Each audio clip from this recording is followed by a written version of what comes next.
आयुष्यमान भारत योजनेचा नाशिकमध्ये आढावा. नाशिकमध्ये आयुष्यमान भारत योजनेच्या पूर्वनियोजनाची बैठक घेण्यात आली. आयुष्यमान भारत समितीचे अध्यक्ष डॉक्टर ओमप्रकाश शेटे यांच्या अध्यक्षतेखाली झालेल्या बैठकीत नाशिक आणि नंदुरबार जिल्ह्यातील योजनेच्या अंमलबजावणीचा आढावा घेण्यात आला. यावेळी 166 रुग्णालयांचे प्रतिनिधी उपस्थित होते. रुग्णालयांच्या अडचणी आणि प्रश्न समन्वयातून सोडवण्यावर भर देण्यात आला. गेल्या 5 महिन्यात योजनेच्या अंमलबजावणीत काही त्रुटी आणि अडचणी समोर आल्या असून आधुनिक तंत्रज्ञानाच्या माध्यमातून त्याचा आढावा घेण्यात आल्याचं डॉक्टर ओमप्रकाश शेटे यांनी सांगितलं. नाशिकमध्ये मुंबई आणि पुण्याच्या तुलनेत मोठ्या प्रमाणात रुग्णालय उपलब्ध असून आरोग्य विज्ञान विद्यापीठासारख्या सुविधा जिल्ह्यात आहेत. गतवर्षी नाशिक जिल्ह्यात 1,58,000 नागरिकांनी आयुष्यमान भारत योजनेचा लाभ घेतला, तर मागील 5 महिन्यात 58,406 रुग्णांनी योजनेचा लाभ घेतला.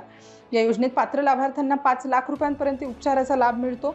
नाशिक जिल्ह्यात आतापर्यंत 22,51,000 आयुष्यमान कार्ड तयार करण्यात आले आहेत. मात्र जिल्ह्यातील केवळ 36% नागरिकांकडे कार्ड असल्याने विशेषतः आदिवासी भागात कार्ड निर्मितीचे प्रमाण वाढवण्याच्या सूचना देण्यात आलेल्या आहेत. रुग्णांना योजनेचा लाभ घेताना अडचणी निर्माण करणाऱ्या घटना गांभीर्याने घेतल्या जात असून रुग्णालयामध्ये चुकीचे प्रकार आढळल्यास कोणाचीही पाठराखण केली जाणार नाही असा इशारा डॉक्टर शेटे यांनी दिला. आयुष्यमान साथी क्रमांक 7290823838 या क्रमांकाच्या माध्यमातून आयुष्यमान कार्ड तयार करण्याबाबत माहिती मिळू शकते. सकारात्मक जास्तीत जास्त राहतो हा माझा स्थायी स्वभाव आहे. परंतु काही गोष्टीमुळे माझा नाविलाज झाला.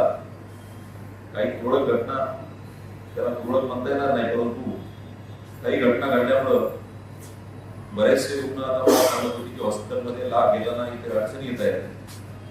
काही हॉस्पिटल्स डिनाय करतायत. त्या हॉस्पिटलला मी आज भेटून सांगितलं की जी चांगली हॉस्पिटल त्यांच्या पूर्ण ताकदीने मी पाठीशी आहे, परंतु जे चुकीचे करतील त्यांना मात्र आम्ही क्षमा करणार नाही, त्यांची कुणाची पाठराखण केली जाणार.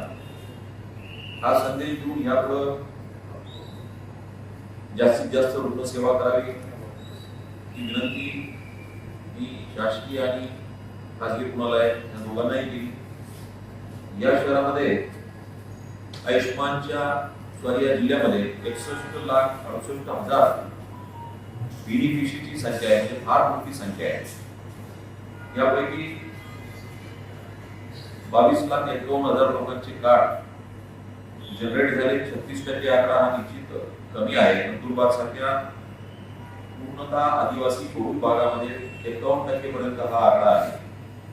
परंतु या ठिकाणी क्लास अर्धाही भरला नाही, म्हणून मी आज प्रशासनाला सूचना दिल्या की आपण यामध्ये जास्तीत जास्त इनिशिएटिव्ह घेऊन 8 दिवसामध्ये आपला एखादा नाविन्यपूर्ण उपक्रम करून सुरगाणा, पेठ, इगतपुरीच्या अनेक भागामध्ये जाऊन जास्तीत जास्त कार्ड जनरेट करून घ्या. कारण या ठिकाणी उपचार करायला गेल्यानंतर कार्ड जनरेट नाही झालं तर शासन बदनाम होतं. खरं म्हणजे लोकांची स्वतःची जागृती असायला पाहिजे, परंतु ती जागृती नाहीये. त्यांना ते स्वतः कारणीभूत असतात, परंतु शासनाला बदनाम करायला फार वेळ लागत नाही आणि मग त्यावेळेस आम्हाला यंत्रणेची आमची फार मोठी बंधन त्या ठिकाणी होते. म्हणून माझी पत्रकारांनाही विनंती, मला ही खात्री आहे की पत्रकारांपैकी अर्ध्यापेक्षा जास्त लोकांचे आयुष्यमानचे स्वतःचे कार्ड नसतात. कारण मी अनेक पत्रकार परिषदेमध्ये जास्त प्रश्न विचारल्यानंतर मी त्यांना प्रश्न केव्हा विचारायला जेव्हा स्वतःचं कार्ड आहे का, त्यावेळेस प्रश्न विचारले जात नाही. त्यामुळं मला खात्री आहे की आपल्या अर्ध्यापेक्षा जास्त लोकांचे आयुष्यमानचे स्वतःचे कार्ड नाही. विनंती माझी, सुरुवात आपल्यापासून करा. आजार हा सांगून येत नाही. निश्चितच आजार हा कुणालाही सांगता येत नाही. ऍक्सिडेंट कुणाचा होईल, अपघात आहे, आजार म्हणजे अपघात आहे. त्यामुळे विनंती ही योजना खूप चांगली आहे. लाभ शेवटच्या घटकांपर्यंत जाण्यासाठी ई-केवायसी म्हणजे राशन कार्ड अपडेट असलं पाहिजे. मला हे माहिती की सोपवड लोकांचं जे जास्त सुशिक्षित आहेत त्यांचेच कार्ड जनरेट झालेले नाही.